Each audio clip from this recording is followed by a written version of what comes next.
This season was a momentous one for Heart of Midlothian Football Club. It saw them play in Europe, the departure of their manager to be replaced by a Hearts hero. Moments of despair and elation, and a revival, which promised great things for the future. This is the story of season 2000-2001.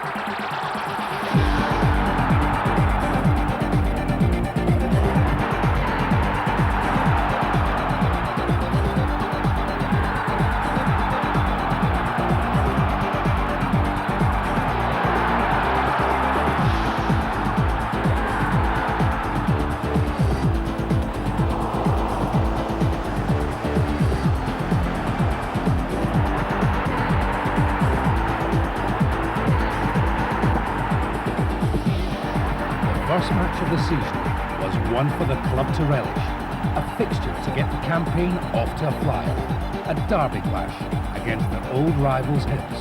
Once again, Antiniemi was outstanding. Well, these balls have been looking very good, and again, it's still in play, just past. Well, Severin came up very well to take that.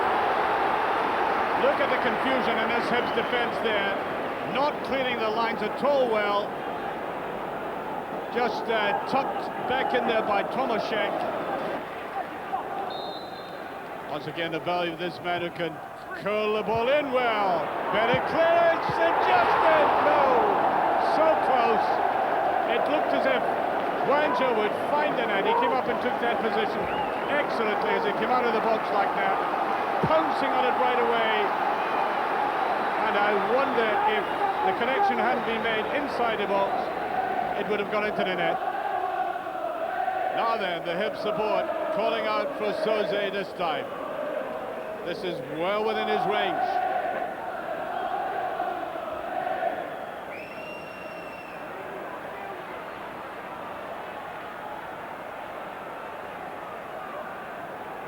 Soze eyeing it up very carefully. He had 2 free kicks. Second one was nearer than the first. Yes, he's going for it again, and a brilliant save. And no wonder Soze is complimenting the goalkeeper for this. Almost getting in, it took the bar, but the hand got there first. Nice touch by Pedalinin. And there it is, he can score, is he going to score? No! How did he miss it? Tomaszek, the saviour, suddenly popping up. I know how agonisingly slow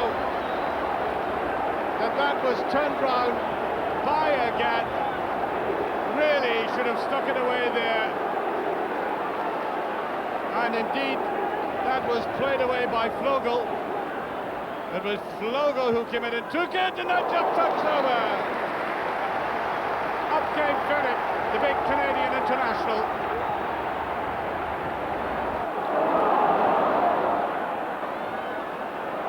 Wanjo.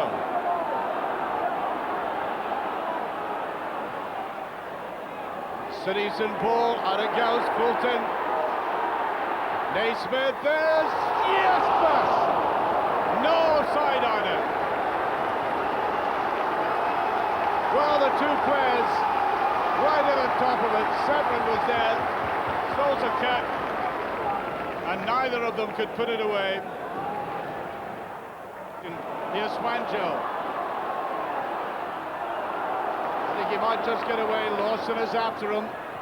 That's a very good ball, and Soze did get his set to it. He's got an Naismith, brilliantly set, and again.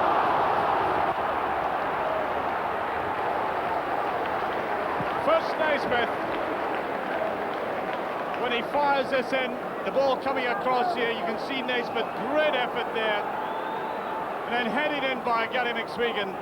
By the time the first game comes along, you know, you're champing at the bit. You can't wait for the first game to start. And like I say, there was an added edge because it was a derby, and you know, a lot of expectations. It was a great game to start with. Unfortunately, you know, it maybe not been a great game for the fans to watch, but you know, a draw was probably a fair result. The Hearts players had to show their fighting spirit in their next fixture against St Johnstone.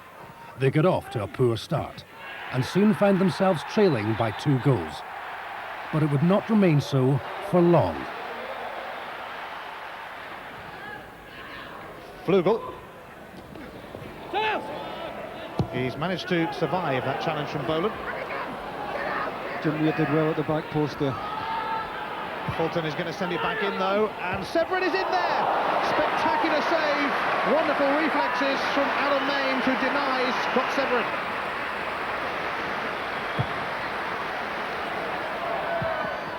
Presley always misjudged that, and Lovenkrands is in here, and Graham Jones makes it 2-0, and surely seals it for St Johnstone. Hearts are to mount a salvage operation. Now is the time. Tomaszek's header, and O'Neill, oh, he's going to bundle it in! Chris O'Neill, the youngster, has given Hearts hope. Wanjo's corner, Presley rising, but Silla cleared it only as far as Makel, who's going to blast it straight back out to the little Spaniard. Wanjo delivers again. Silla clears again. Here, though, is Fulton. Now O'Neill. It's a quaint little cross, and it's an equaliser for Hearts. And it's Robert Tomaszek. And incredibly, they have come from 2 goals down to surely salvage a point. Well, we've been talking about the poor final delivery from Hearts. But what a good ball this is in here. Tomaszek just loses his marker there at the front post. The deftest of touches. Great ball in by Chris O'Neill. Tomaszek unmarked. And Alan Main, well, absolutely blameless there. This just requires the deftest of touches there from Tomaszek. Victory in Europe came 4 days later when Hearts overcame IBV in Iceland by 2-0. However, back in the SPL, a win was proving to be elusive. Celtic's new manager, Martin O'Neill, brought his side to Edinburgh for Hearts' first encounter with the old firm. Tynecastle hopes were high, but despite a good performance, they lost 4-2. However, Wanjo gave the fans a goal to remember.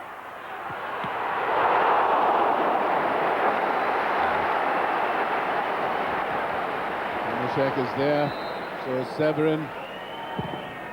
Oh, that's it! He took that very cleanly. Severin coming up on it, but that had to be of the finest judgment. A cluster of players in front of him. Can't be too many spaces, and there's the little crack that appeared. Smith picked up that one. The ball's still in play. O'Neill with it. Wanjo's done it! Brilliant goal by Wanjo.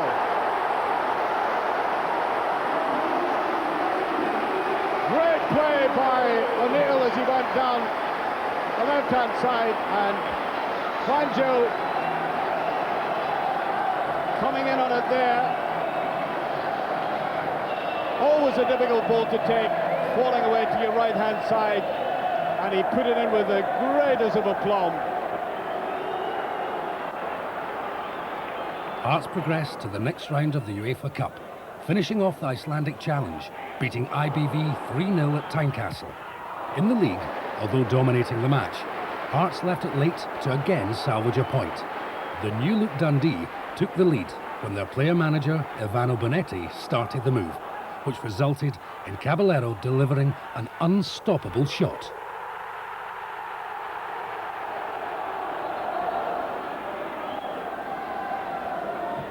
Oh, a good ball into Colin Cameron. Can he finish? Oh, that was a chance for Colin Cameron. Benetti covering, he lets in Wanjo here. That's a penalty. That's a definite penalty. And for the man who created Dundee's goal, he's now given a chance back and a lifeline to Hearts. Well, there was no doubt in my mind, as soon as he headed the ball away, there was the tug on the shirt. And that is a penalty. And from hero to villain, here comes Cameron, and that is 1-1. The players knew it was important not to let the lack of victories affect their morale. Football's a funny game, you know. One day you could be on a high, and the next day you could be down there.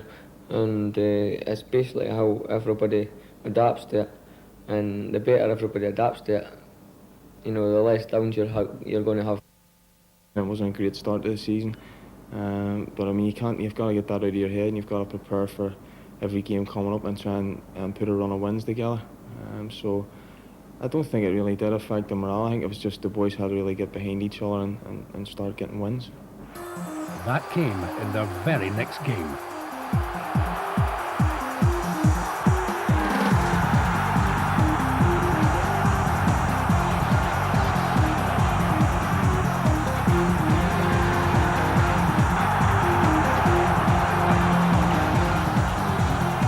A 1-0 loss away against Stuttgart and a repeat score at Ibrox made the team more determined to succeed in the league.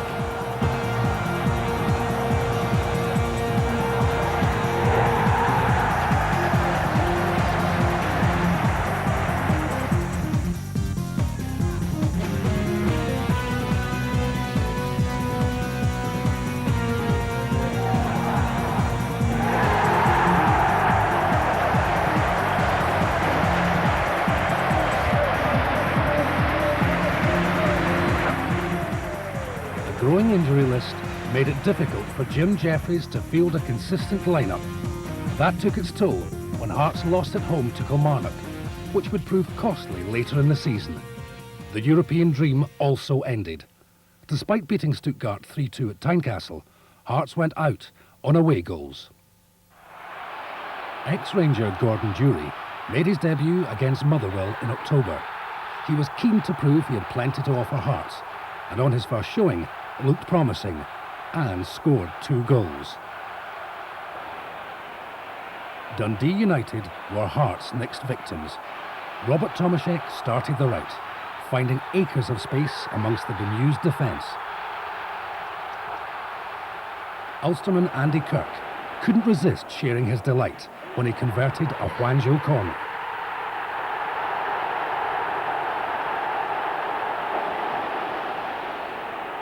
The Spaniard again tormented United, providing Andy Kirk with an opportunity, which he made look easy.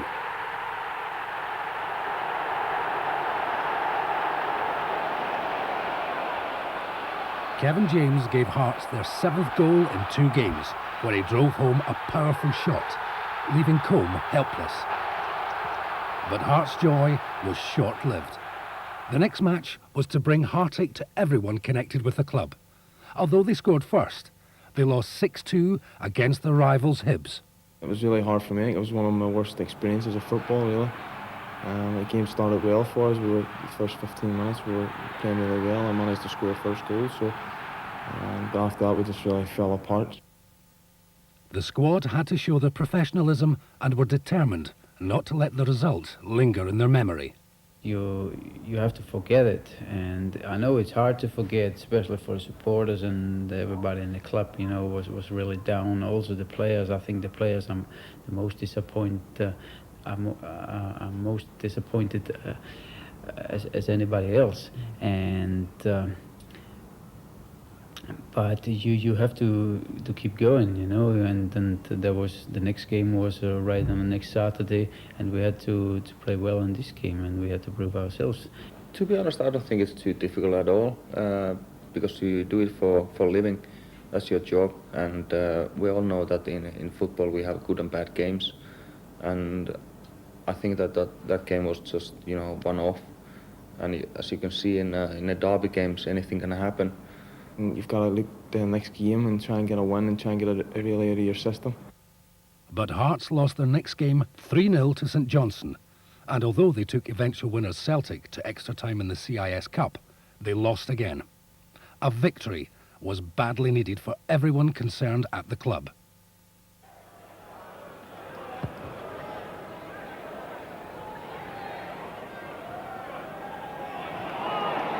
Good play, a good burst from midfield by Colin Cameron. This is a chance to open the scoring, and Colin Cameron does.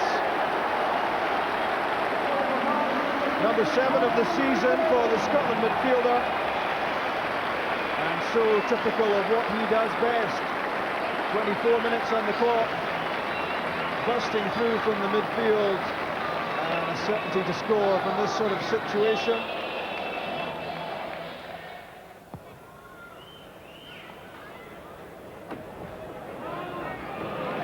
It's a good turn, and a brilliant effort from Andy Kirk.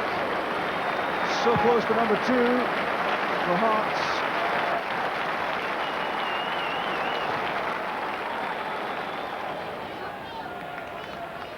Wanjo to Fulton.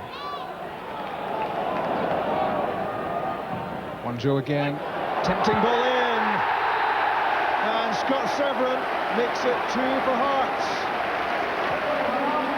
Timed his run into the penalty box perfectly there, did Scott Severin.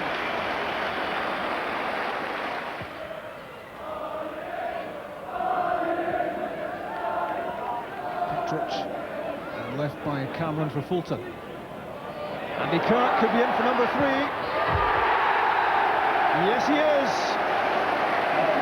Wonderful finish from Kirk. Another dispiriting moment for Aberdeen because they were opened up all too easily. But credit to Kirk for the finish. But behind the scenes, all was not well. The rumours surrounding Jim Jeffries' departure proved to be true. That was his final game in charge of the team. It came as a shock to many of the players. That was a difficult period for the players. You know, a lot of the players had worked under Jim Jeffries for a long time. You know, it was a shock to us all.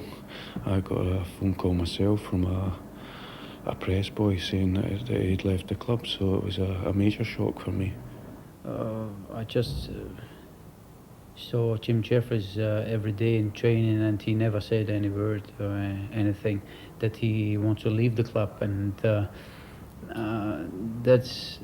that made it really difficult for us, I think, because also the other players just heard rumours, but they never expected he's leaving really so quickly during the season. I think you have an inkling, but at the same time, you know, it never sort of prepares you for the actual eventuality of it actually happening. And it always takes a little bit of time, you know, to sink in, because like I say, I mean, Jim Jeffries brought me to the club, so for me it was a big thing, like I say, because he brought me to the club and he basically showed me the ropes here, and then he gave me the captaincy, so it was a big thing for me for him to be moving on.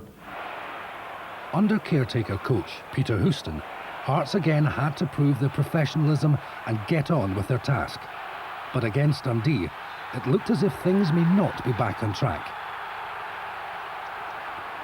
Hearts fought back when Grant Murray scored his first goal of the season from a Wanjo corner. Colin Cameron showed he had dispelled the effect of the manager's departure when he drove the ball past a helpless Ricati.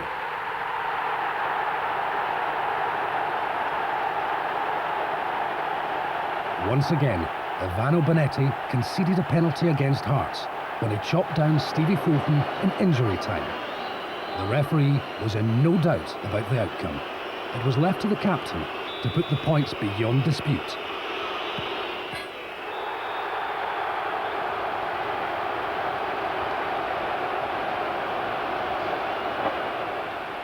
All the speculation surrounding the new head coach ended on the 1st of December, when ex-Hearts and Scotland defender Craig Levein was appointed. As a Hearts player from 1983 to 1995, he realised the challenge of following Jim Jeffries. Well, it was going to be difficult because he'd done such a good job here. But the Hearts job's something that I don't think that I could ever turn down, whether it was following Jim Jeffries or anybody else. I felt it was something that I'd wanted to do since I gave up playing, and the opportunity probably arose a little bit earlier than I thought it would. But there's no way I was going to turn it down. Every coach has his own ideas on how his team should play. For the players, it can be difficult to initially come to terms with the new regime. However, after a settling-in period, the hard work began to pay dividends. The new manager, he's came in, he's got his own views about things, and since he's come in, we've worked a lot more on, you know, the shape of the team, what to do when you've not got the ball. And I think in his own way, you just have to look at the stats, and we've conceded a far lot less goals than what we did in the first half of the season. Yeah, he's made a difference to my game already. He's come in and he speaks to me all the time about my games. You know, everything can add to your game, and he's certainly pointed out a lot of wee things in my game that I think have improved over the period he's been there. But I'm well aware I've still got a lot more to learn over the forthcoming years. Craig has been just fantastic from the first moment he came in. Nobody had any troubles with him, and he's done a good job. Because he used to be a defender, and for goalkeeper, that's a pleasing, because I think in the early part of the season we were losing 1 or 2 goals too many, and like I said, he used to be a defender. He wanted us to defend better, and I think we've done that. Craig's first match was a daunting task for any coach. A clash with the champions of the Premier League. And now there's room down this side for Hearts and Hwangjo. What is an attacking look about Hearts this afternoon. Hwangjo, Gordon Jury and Andy Kirk up front. Here's Colin Cameron. And Jury playing against his former side. Cameron with the first effort. But he is a man who does seem destined to go places, Colin Cameron. Here, Amoruso. That's a great ball for Ferguson. What a great run from Ferguson. He's brought down by Petric. And Petric can't believe it. The penalty has been given. First goal, always vital in a game such as this. Can Alberts do it for Rangers? That's not the far side, but De Boer has the strength to hold him off. And he can't quite take the ball with him, Ronald De Boer. Cameron picks up nicely for Hearts. And there's promise here in this move. 3 players down that far side. The ball comes in. It's a chance for Jury, and a great save by Klaus. Fulton now in the corner. Klaus is there, punches it out only as far as a Hearts man. Jury again. Klaus at the second attempt. Niemi now has time to send the ball back down the park. I don't think there'll be anything clever or subtle about this one. Looking for a head. That head could be Jury. Plays it forward. A chance now for Hearts. Once again, Stefan Klaus to the rescue for Rangers. And eventually cleared. And now Hearts in the break. This is Kirk. He's got Hwangjo with him. Good shot from Kirk. Oh, good effort. Whistled over the crossbar. Very difficult now for Rangers to keep possession. Hearts with men in space. They have an overlap on both sides. Here's Milne, Kenny Milne, the substitute. That's a great ball too. There's a real chance now for Hearts. In the back, a good save again by Klaus.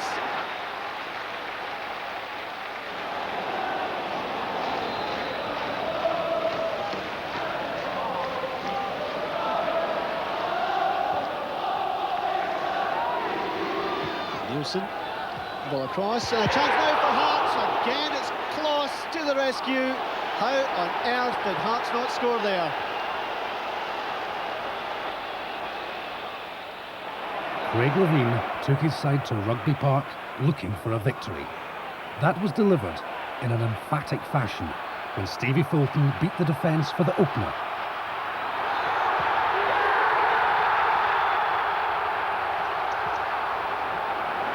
A defensive error allowed Andy Kirk to show his fine control when he chipped Marshall, who could only watch the ball sail into his net.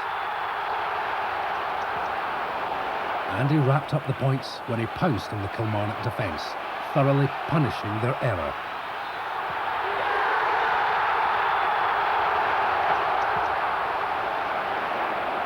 Craig Levein had yet to achieve a home win. That would come when Dundee United visited Tynecastle. After 3 minutes, Colin Cameron steadied his side, scoring his 50th goal for the club. 15 minutes later, Neil Heaney scored a goal worthy of Terry Butcher when he bulleted a header past his own bemused keeper. That spurred on United when Hasni Al Joffrey scored from a rebound, the unforgiving bounce beating Antiniemi. Derek Lilly's problems began when he hauled down Grant Murray and was subsequently booked for his efforts.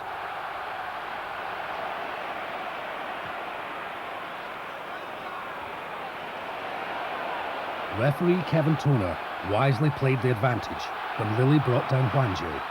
Gary McSwegan driving home Hearts' third, giving him his first goal since September.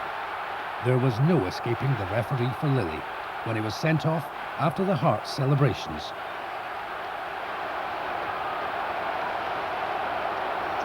No matter what other supporters may say, there is something special about a Hearts-Hibs derby. Edinburgh is polarised the week before these clashes, and the tension can be felt throughout the city. Craig Levein was not contemplating a defeat in his first confrontation as head coach. Well, derby matches are important because you know it's the bragging rights for your supporters for the next 2 or 3 months, and all defeats by Hibs are felt very deeply by everybody associated with the club. So there is an added importance.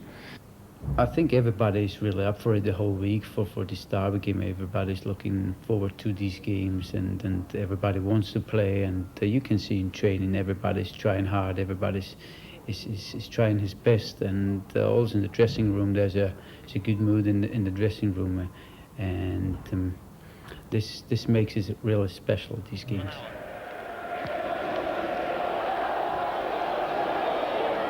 Milne Rose, McSwiggan! Ooh, so close, it was diverted wide for a corner. That's a terrific glance on here by the wide player. And he gets up so well, Kenny Milne. Gary McSwegan, well, terrific piece of striking this on the half-turn. But Hearts had to show their resilience when Hibs took the lead through Stuart Lovell.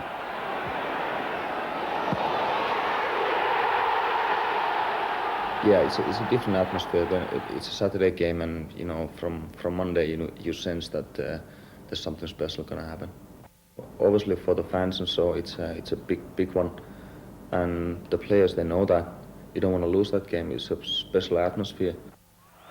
With that expectation, Antiniemi was not about to let the Hearts fans down.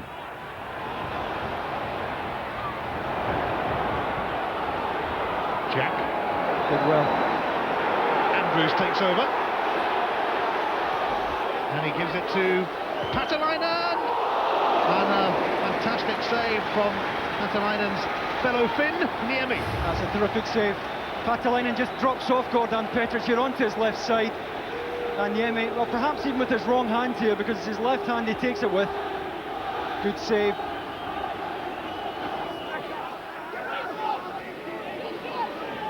Hwangju leaves it for Locke. Fulton. McSwiggan. Oh, yes! He squeezed it in! Gary McSwiggan, and Hearts hit back. It's 1-1. That's an absolutely wonderful finish here. Takes this on a half volley. Look at that. Didn't have to be asked twice. On the half volley, bounces just in front of him. And to be fair to Colgan, he was never getting to that, bending away from him. Strikers often take the glory in matches, but at the opposite end of the park, Hearts have a player equal of any goal scorer, the goalkeeper, Antiniemi. And Henrik Larsson's flashing header might well have been a scorer had it not been for Antiniemi. Such performances give the whole team a great confidence boost, knowing they can depend on their number one, no matter the opposition. Oh, definitely. I think it goes the whole way through the team. You just think he's going to save everything that comes at him, really. That must be great for the likes of Stephen Pressey and that playing at the back, knowing that they've got a goalkeeper like that behind them, really. Well, Santi's an exceptional goalkeeper. You know, I knew he was a good goalkeeper before he came here, but it wasn't until working with him I realised just how good Ante was. You know, for the money Hearts paid for him, I think it's been a fantastic piece of business.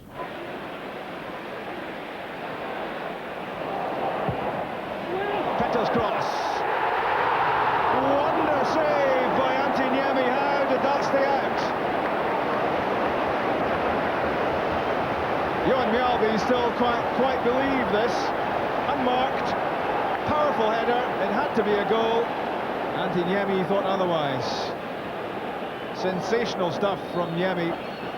Yeah, it's great for the defence. It's great for a manager. You know, when you know you have somebody as good as Ante Niemi as your last line of defence, and he saved us on numerous occasions this year from losing points, whether it be getting us a draw when we might have got beat, or winning a game when we might have drawn a game. And he's had a wonderful season. Back in the league, the players were still coming to terms with the demands of the new coach. Although Hearts scored first at an Arctic McDermott Park through Andy Kirk in only 5 minutes.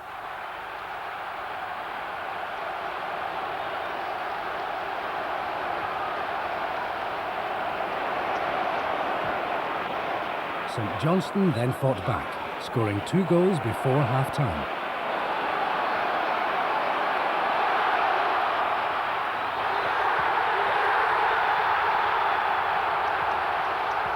It took substitute Gordon Durie to level the score when he tucked away a late equaliser from a McSwegan cross.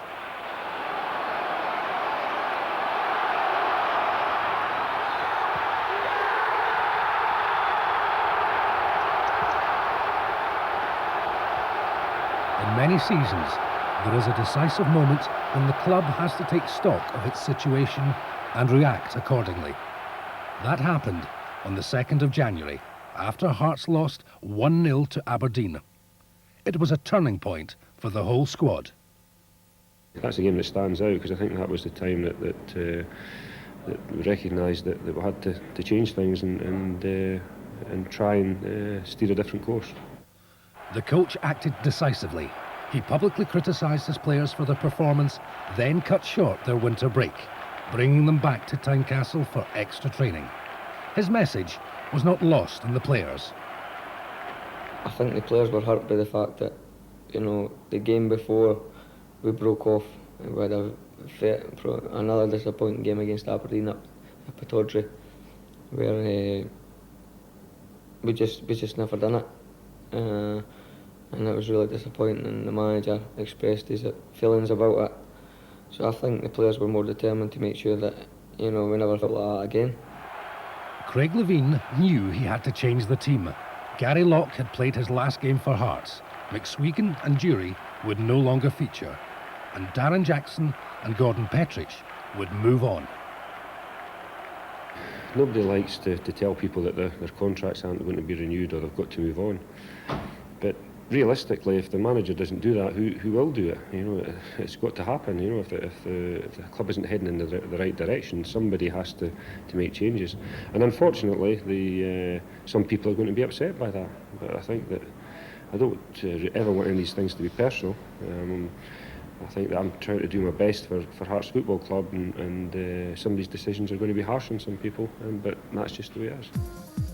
That philosophy worked for Hearts. From then on, they were undefeated in the league, except against Rangers and Celtic.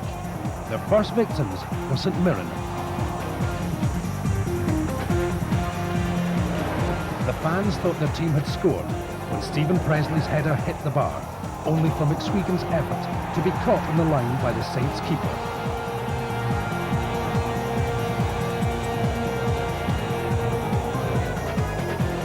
Their newfound determination was epitomised by Robert Tomaszek, who battled for and won the ball, allowing him to cut it back to Gary McSwegan, only to see his shot saved by Roy.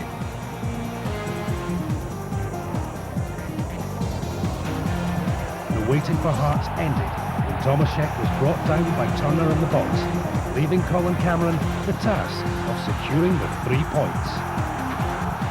February saw Hearts' biggest victory of the season, a remarkable 7-1 victory over Dunfermline. In 5 minutes, Stefan Adam began the demolition with his first goal in 14 months as he latched onto Tomaszek's flick-on.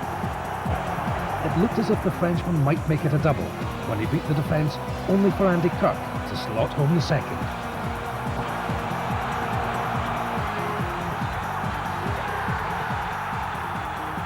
Your confidence is high and you go out, you feel like you're always going to score. You're just waiting on the chance coming, but I think that's the most important thing for a centre forward, really. Everybody really was looking forward to the game. We got the early goal, which gave us a lift, and the supporters got right behind us, and it just carried on from there. The performance that day was immense, really. The onslaught continued when Robbie Nielsen provided a long pass for Colin Cameron, who bypassed the hesitant Rosenbeck.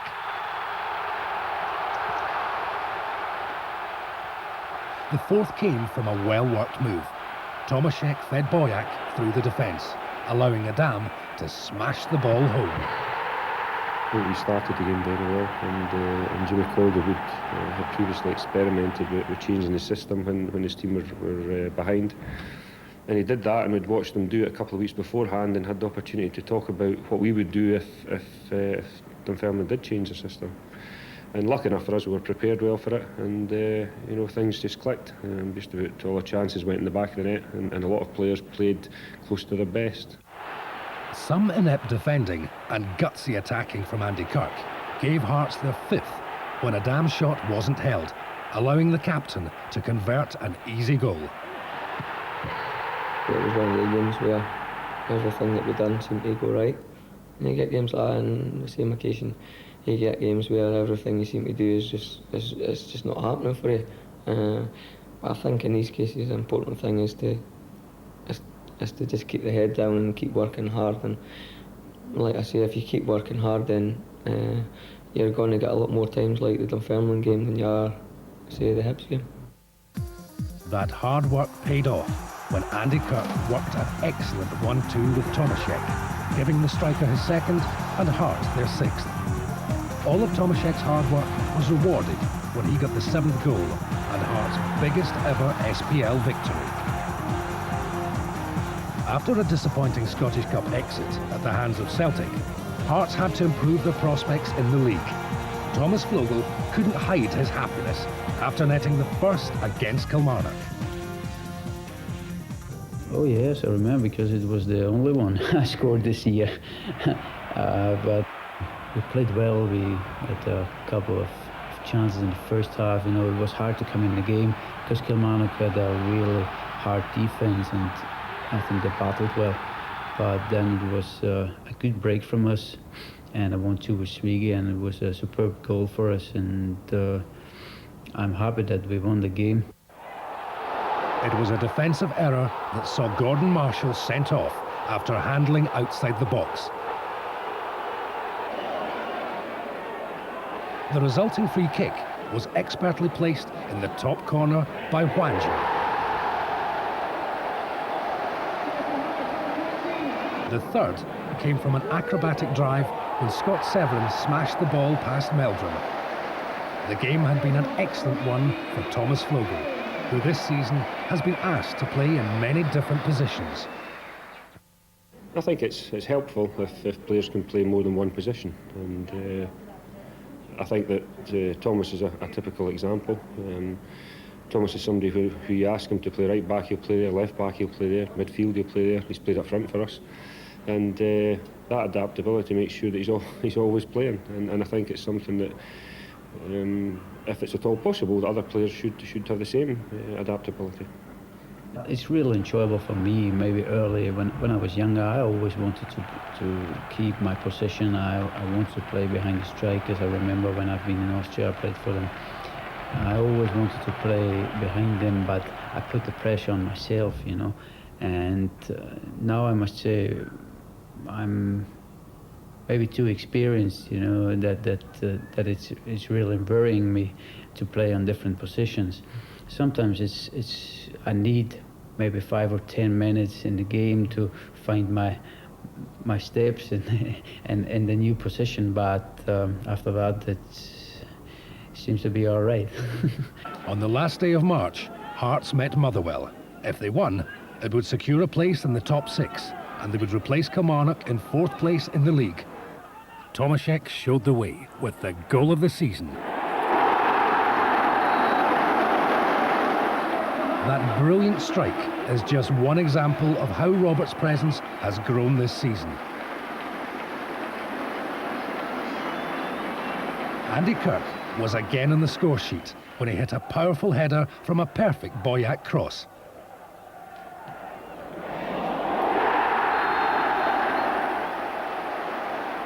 Andy's tally, which would eventually make him Hearts' top league goal scorer, was increased when he netted another unstoppable header.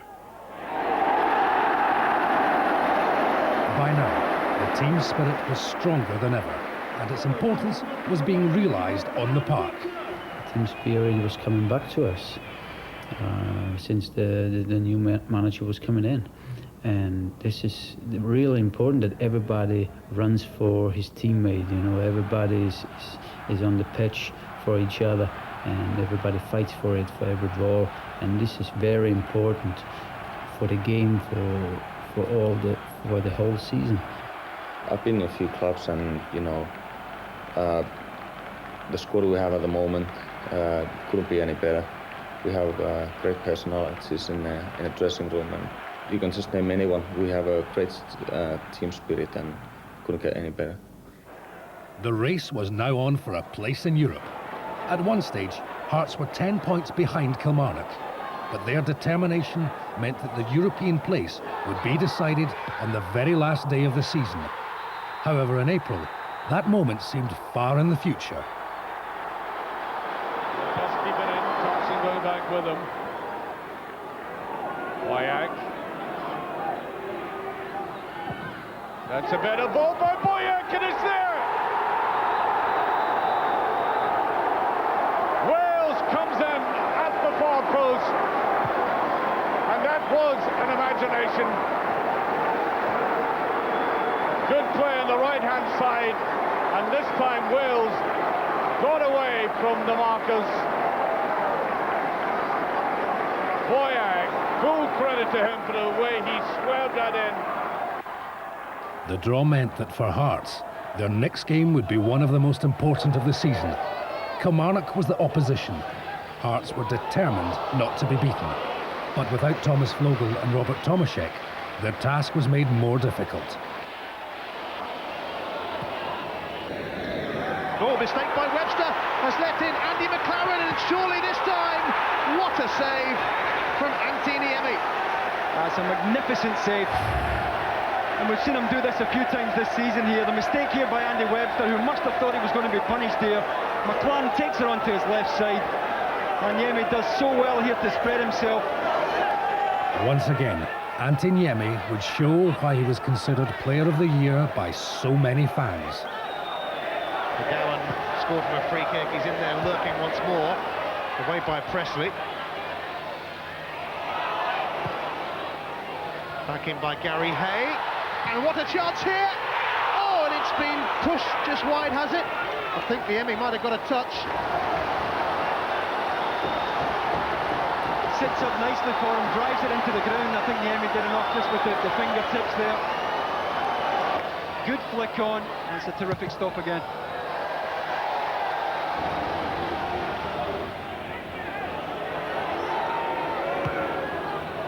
Adam, and Dandaloo caught out by that. Stephen Boyack looking for Kirk in the middle. He's found him, and Andy Kirk has given Hearts a precious lead in the race for a place in Europe. That's exactly what I was talking about, Ian. The sucker punch. And for me, it was always going to come from Andy Kirk. Good ball by Adam to release Boyack. A quick look up, the ball into the perfect area. Maybe a hint of offside there as it came in. But it's a terrific finish, head over the ball, made sure he kept it down. And it's a very decent delivery from Stephen Boyack. But only 3 minutes later, Kilmarnock hit back when McGowan hit an unstoppable free kick to level the score. The match was an even-sided affair, but for Hearts fans, an incident in the first half would make the match memorable. Now the penalty is given. Took a while to give it there, Ian. I think it's been given by the assistant, because I think this happened on the blind side here of Dougie MacDonald as it comes into the box. Surface doesn't do him any favours. That's hardly conclusive, I have to say. That for me is chest. Antti Niemi would need all of his skills to keep Hearts' hopes alive. You know, it's a 50-50 chance. If he gets right which way to go, then you always have a chance. But yeah, I make my decisions before the striker gets a shot. But against Christoph Kokard, it was the goalkeeper's luck that Antti had to rely on. Christoph Kokard. Oh, he's hit the post, and it doesn't quite go in. Back off Niemi, and maybe justice is done.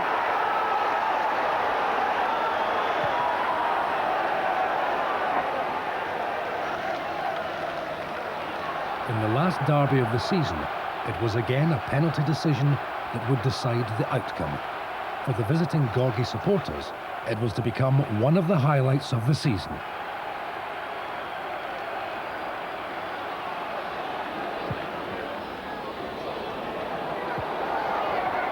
Zitelli, he could be in here looking for a winner, goes down, penalty given! Right at the end, Grant Murray's challenge, a last-minute penalty for Hibs. Well, we talked about Antti Niemi earlier on, and I feel that you've always got a chance when he's in goals, and I think that there is a case to be made that maybe that when somebody's placing the ball and you look up and you see Antti and they know he's in good form, they become a little bit nervous. You have that in the back of your mind. I was just praying that he'd miss it. Well, the pressure is on the man who scored a hat-trick here when Hibs thrashed Hearts 6-2 back in October. Today, one goal might be enough for Mixu Patalainen. Oh, Patalainen puts it over! An astonishing end to the Edinburgh derby. It stays at 0-0. That just sums the game up. Alec McLeish in front of us cannot believe this. And I'm sure he can't believe the standard of finishing throughout the game, because Hibs have had so many chances, none better than from 12 yards out, only the goalkeeper to beat. Again, you have to hit the target. For the Hearts fans, that moment epitomised their loyalty and support for the club. The team never underestimates their importance. Fans are hugely important, you know, especially we've got a really tight stadium here at Tynecastle. And, you know, when they get right behind the team, and the noise is incredible, and that people talk about an extra man, and that can be the case. I think the thing about them is that we have to try and kick-start them and make sure that we give them something to cheer about, and then it grows from there. The players respond to the noise that they make, and they again respond to how the players are playing. The first real experience I had of them was against Stuttgart. That was my first, well, that's when I first broke into the team this year. And the support that night, it was like having an extra man out in the pitch. It was unbelievable, really. They give you that much of a lift, and you get your adrenaline's going, and it gives you an extra couple of yards in your legs, really. I would say they're involved really in the club, you know. When they're in the stadium, I think, and there's a good crowd, a good noise at the games, it really helps us. In the big games, the fans were tremendous. I remember against Stuttgart away, there were, I don't know how many in there, I think 2,000 or something, and they were outstanding. I was really surprised, because they were much louder than their own ones, than the Stuttgart supporters, and this is a really good thing. And I hope that everybody's staying with the Hearts, you know, and they're enjoying to come to the games, they're enjoying to come to Tynecastle, because we really need them. The Stuttgart home tie stood out not only for the players, but also for the supporters whose encouragement and willpower spurred their team to victory on an unforgettable night. Krasimir Balakov swerving, bending, but not a good enough contact in the middle to be troublesome for Hearts. As well played by Andy Kirk. Colin Cameron. Good start. Hildebrand back to the penalty box to get there before Thomas Vogel. It's a rousing beginning from Hearts, and every indication here that the supporters will respond if Hearts can come up with a performance.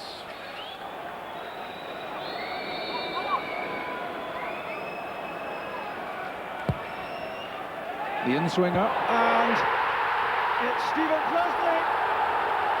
Hearts take the lead, and it's level overall. 16 minutes gone. The first Hearts set piece. The presence of James and Petric was crucial. Kevin James got a touch at the near post, the faintest of touches, and there was Stephen Pressley to drive the ball behind Hildebrand. Dundee cushioned header for Seitz. Cuts inside Gary Naismith. It's a good one from Jochen Seitz. And Dundee! Stuttgart have equalised. A bit of jostling for position in the penalty box. In comes the corner kick from Seitz. That was Hosney, did well to squeeze the ball in, and it's Bordon, the Brazilian, who surely kills off Hearts' hopes in Europe. But the Brazilian and the rest of the Stuttgart team did not allow for the remarkable fighting spirit of the Hearts side, who would not let the club or the supporters down. In from Naismith. And Hearts have equalised on the night. And it's Gordan Petric. The ball was over the line before Balakov palmed it clear. Again, it's from the set piece, the corner kick, that Hearts strike. First it was Pressley, now Petric.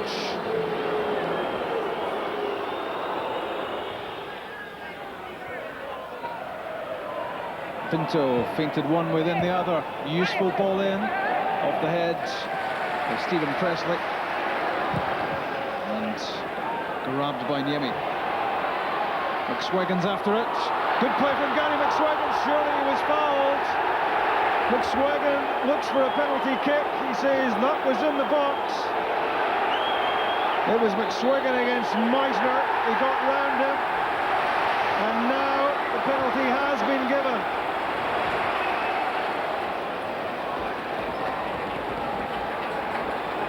Can Colin Cameron put Hearts back in front on the night? Oh yes he can! 3-2, but Hearts need another goal. And we're all set for a spine-tingling 7 minutes or so. One more goal will take Hearts into the second round of the UEFA Cup.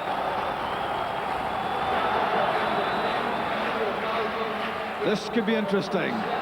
Petric and James await. In from Wanjo, punched away by Hildebrand. Nielsen. Hearts want to keep themselves onside. They have done. Chance for Petric! Nielsen's throw. Up went James. But it was Todd who got the ball away. Back in from Cameron. And again Colin Cameron. Grant Murray found a good header. In goes Stephen Pressley against Bordon. Desperate stuff from Stuttgart. Bradley Cocknell hammered that one away. We've played 90 minutes, but 5 to be added. Petric with the header. And Colin Cameron! Good hit. Good save by Hildebrand. Bang on target from the Hearts skipper. The supporters' performance that night continued right through to the last day of the season, when once again Hearts' fate in Europe would be decided.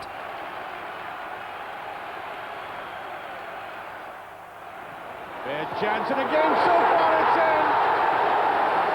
Adam has got there. Stefan Adams scores after 6 minutes. But despite beating Dundee 2-0, their fate was sealed when an understrength Celtic lost to Kilmarnock, ending Hearts' European dream. The fact that we didn't get into Europe, well, you know, it's not about one game, it's about a whole season, and we didn't do well enough over the whole season. I'm disappointed, not for myself, but more for the players, for the effort that they put in the latter half of the season. And I think that the fact that the fans stayed behind yesterday after the game to applaud their efforts, I think the fans know when they see 11 players who pull the Hearts jersey on, trying their best for the club, and I think that's what they want to see every week. Season 2000-2001 was another turning point in Hearts' long history. Their new coach is determined to take Hearts to the status they deserve in Scottish and European football. Every member of the squad knows what it means to play for such a great club. When you're doing a good job, it's amazing that you've got thousands of people that are admiring you, which for me is hard to grasp sometimes, because at the end of the day I'm only doing a job like any other person is doing. It's a great feeling. You know, like I say, they're a big club in the capital city, and like I say, I'm very fortunate to play for a team like Hearts. It means a hell of a lot to me. I came across here and I really wanted to do well for my family and everybody, so I mean, breaking in the first team, the support that I've had from the fans and that has been tremendous, so I know a lot to them, a lot to the players, and it's just, it really means a lot to me going out there every week and putting the jersey on. Well, I didn't arrive at Hearts in 1983 as a Hearts supporter, but you know, the connection's gone on for such a long time now that you get to know people associated with the club and get a feeling for the club, and I've always had a great rapport with the supporters from day one, and that just grows, and it's very difficult to after this period of time to think of any other team as being my number one team, and Hearts certainly are that now, and the longer I'm here, the greater that feeling grows for me. That commitment and dedication is now the hallmark of Hearts. For the club, the supporters and the players, next season cannot come too soon.